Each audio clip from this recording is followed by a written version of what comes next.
वो बिछड़ के हमसे दूरी कर गई। न जाने क्यों ये मोहब्बत अधूरी कर गई। हमें तन्हाइयाँ चुभती हैं तो क्या हुआ, कम से कम उसकी सारी तमन्नाएं तो पूरी हो गई, तमन्नाएं तो पूरी हो गई। जिंदगी भर हम कोयल तो हर भूल न पाए प्यार हो, माई बाप के इज्जत के आगे हम गए निहार हो। जिंदगी भर हम कोयल तो हर भूल न पाए प्यार हो, माई बाप के इज्जत के आगे हम गए निहार हो। कसम खा तू कहीं तहर नाम ना धरे, कसम खा तू कहीं तहर नाम ना धरे। ए जान प्यार कइले बानी ऐसन काम ना करे, रानी तोहर नाम बदनाम ना करे। प्यार कइले बानी ऐसन काम ना करे, रानी तोहर नाम बदनाम ना करे।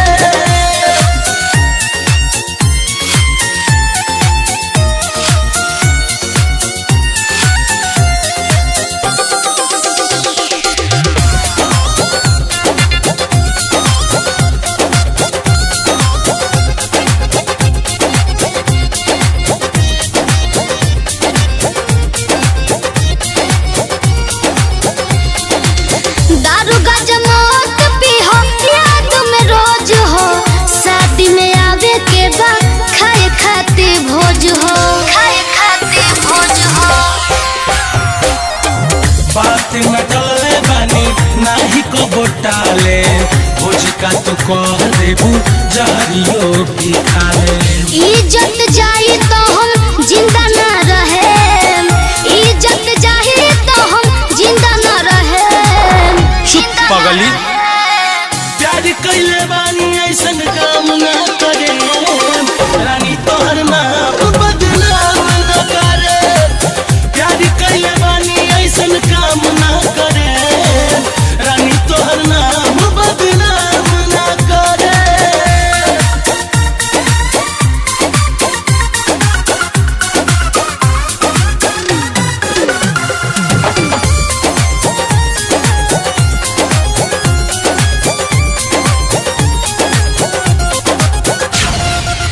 जाते हम ससुरा तोहर से करा दम शादी हो, बीकी न देखल जाही हमसे बर्बादी हो, हमसे बर्बादी हो। ए जा दोसरा के नाम के तो भरबो सिंदूर हो, जियते ही दिलवा नाही करी मंजूर हो।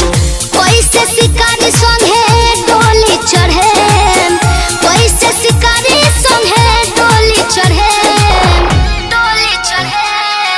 प्यार कइले बानी ऐसन काम ना करे, रानी तोहर नाम बदनाम ना करे।